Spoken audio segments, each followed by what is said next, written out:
श्री ऋषवाच नायम देहो देवानां निलोके कष्टार्तमानात् वीण भुजामि तपो दिव्यं पुत्रकायेन सत्वं सुदेस्मात्रं सौख्यं त्वनन्तम्। ऋषभ देव जी बैठ गए ब्रह्म देश में जहाँ सत्संग हो रहा है और खुद ही मंच संभाल रहे हो। उद्देश्य क्या है? अपने पुत्रों और जो देश के उनके प्रजाओं को ज्ञान देना। ये पुत्रों इस मर्त्यलोक में यह मनुष्य शरीर दुख में विषय भोग प्राप्त करने के लिए नहीं मिला है। ये जो शरीर हम लोग को मिला है ये संसारिक सुख के लिए नहीं मिला। वह पहला लाइन दिमाग में बैठा है। यह भागवत प्राप्ति के लिए मिला है, क्योंकि जो संसार का विषय भोग है ये तो सुअर, कुत्ता, बिल्ली, अन्य पशुओं को भी उपलब्ध है। तो अगर हमको यही संसार का सुख विषय भोग भोगना होता तो फिर कुत्ता भी होगा तो क्या फर्क पड़ता। लेकिन हम मनुष्य बने, इसका मतलब है कि हम कुछ खास करने आए हैं और वो खास करना क्या है? भगवान की भजन करना है। इसलिए आप सारे प्रजाजन, आप मेरे पुत्र इस दिव्य शरीर को प्राप्त कर, क्योंकि साधारण शरीर नहीं है। आप सभी अपने अंतःकरण को शुद्ध कीजिए, अनंत ब्रह्मानंद की प्राप्ति कीजिए। कुछ समय के लिए शरीर मिला है और इस शरीर से आप भगवान को प्राप्त कीजिए। महत सेवा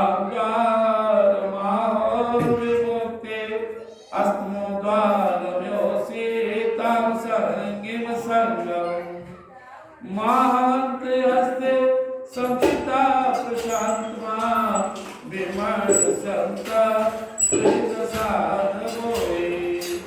शास्त्रों ने महापुरुषों की सेवा को मुक्ति का और स्त्री संग कामनी के संग को नरक का द्वार बताया है। अगर हमें भगवान को प्राप्त करना है तो सत्संग और संतों का संग, भक्तों का संग, और हमें अगर पतन के पथ पे जाना है तो संसारिक लोगों का संग, खासकर जो स्त्री लोग ऊपर है, स्त्री के पीछे पागल है, ऐसे लोग का संग हमें जो संसार में डूबे हुए हमें डुबाने वाला बनेगा और जो भगवान के भक्त और संत है हमें तारने वाला सिद्ध होगा। इसलिए अगर आप सभी सत्संग करेंगे तो आपका चित्त संतों और भगवान की कृपा से समचित्त होगा, परम शांत बनेगा, क्रोध समाप्त हो जाएगा, शिव संपन्न हो जाएंगे और भगवान की ओर बढ़ेंगे। वृंदावन बिहारी लाल की जय। से केशवादाता जने सुदे हम भरवाटिकेषु गृहेषु जायात्मजरात्रिमत्सु न प्रेतयुक्ता यावदाशलोके। अथवा मुझ परमात्मा के प्रेम को ही जो एकमात्र प्रसाद मानते हो, केवल विषयों की चर्चा करने वाले लोगों से, इससे आदि से जिनकी रुचि न हो वही हमारे प्रकट प्रेम श्री वृंदावन बिहारी लाल की जय। भगवान बोल रहे हैं तो ही तो मार्ग है। अगर आपको भगवान अच्छा लगते हैं, सत्संग अच्छा लगते हैं, भजन अच्छा लगते हैं, समझ लीजिए आप किनारे जा रहे हैं, मुक्ति के पथ पे बढ़ रहे हैं। अगर आपको दुनिया अच्छा लगती है, दुनिया के लोग अच्छे लगते हैं, दुनिया की चर्चा अच्छी लगती है, तो आप संसार में वो तन लगाएंगे। अपने चित्त की अवस्था से हम अपना अवस्था जान सकते हैं, समझ सकते हैं। अगर हमारा मन सहज रूप में भगवान को खींच रहा है तो हम सही जा रहे हैं।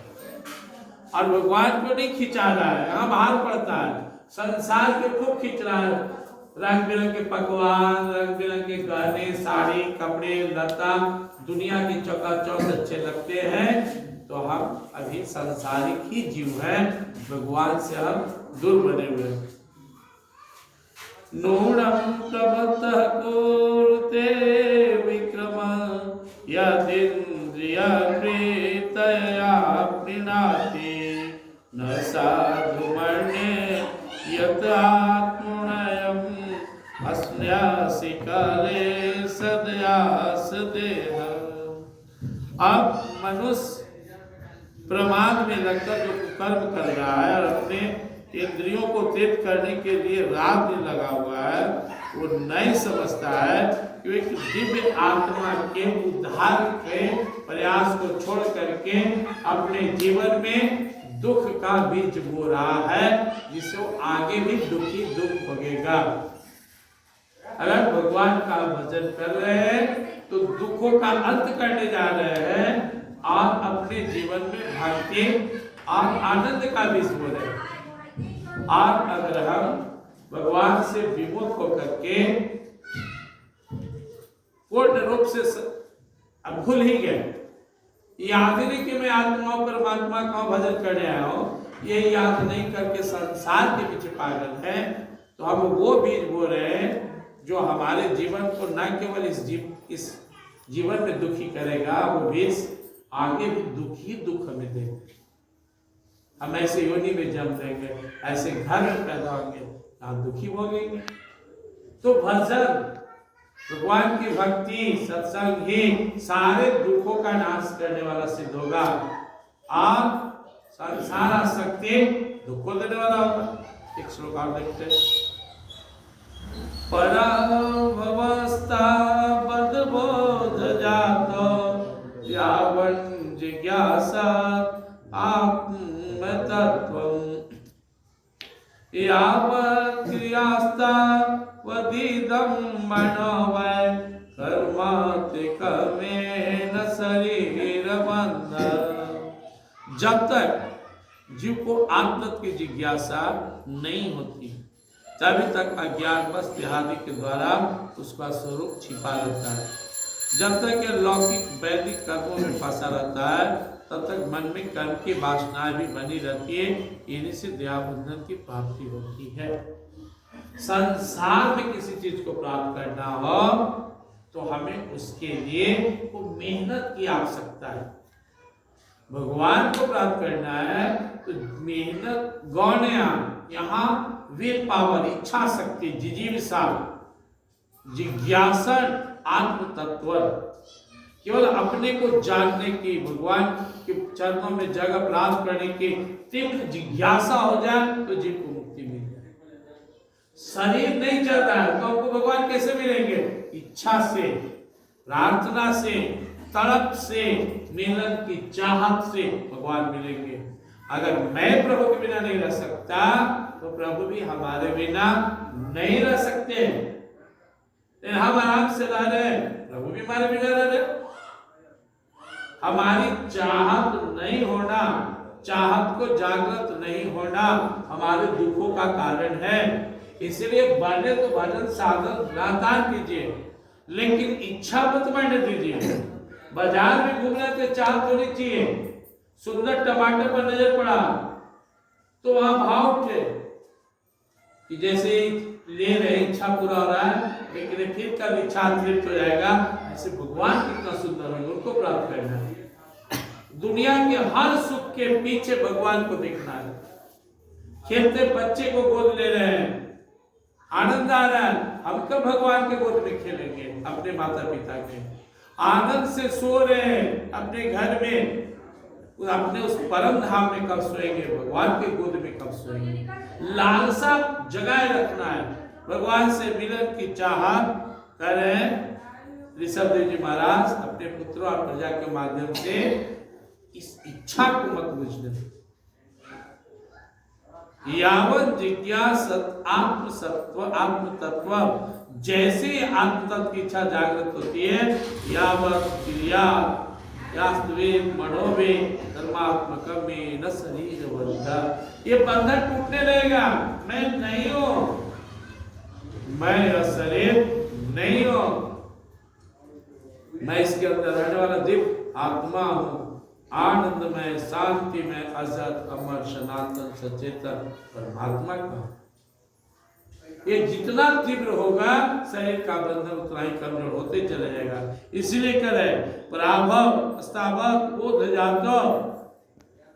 जीव में ये जो बंधन है अब तक की जिज्ञासा नहीं होने से,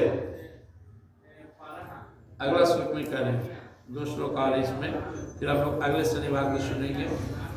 एवं मनकर्म प्रयुक्ते अविद्यात्मनि पदीयमानि प्रेतेन यावन्मयि वासुदेवे नमोच्यते देहयोगेन तावत्।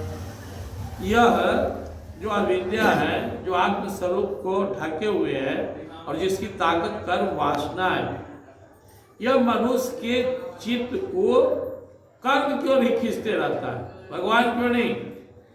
लेकिन जैसे मुझ भगवान वासुदेव से जीव का प्रेम शुरू होता है वैसे ये बंधन टूटने लगता है। जैसे अंधेरा तभी तक कायम है जब तक प्रकाश नहीं है, प्रकाश आया अंधेरा गया।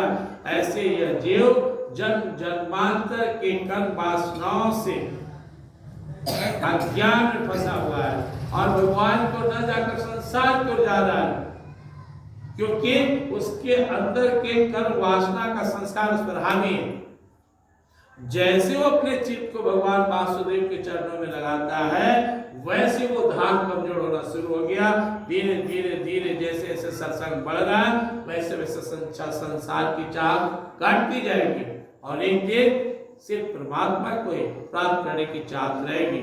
इसीलिए भगवान वासुदेव को याद करते हुए, उनमें सदा रखते हुए उनका शरणागत होना है।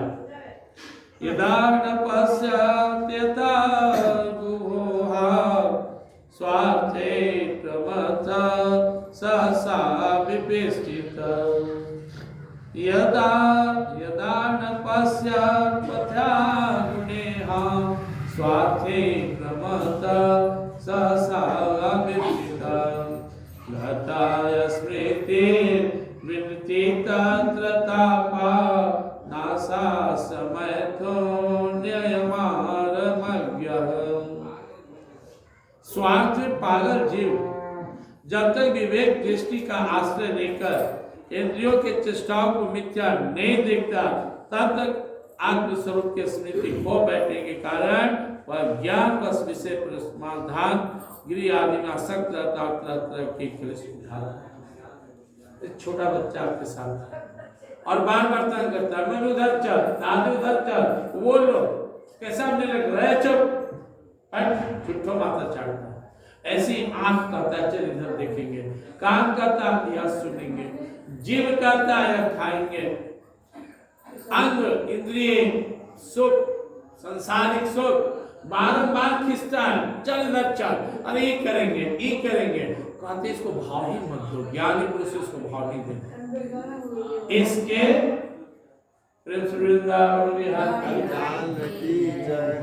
तो हमें भाव ही नहीं देना अपने इंद्रियों को। इसे भाव देने से ये हमें पटकता है, हमें इसे नेग्लेक्ट करना है, हमें सुनना ही नहीं इसकी बात को। तो धीरे धीरे धीरे धीरे जयकार कीजिए, प्रेम से वृंदावन बिहारी लाल की जय, श्याम रामचंद्र की जय। तो हमें अपने इंद्रियों को भाव न देकर उसे दमन कर, उसको हट से रोक कर और भगवान में लगाना चाहिए। आगे सुनेंगे हम लोग।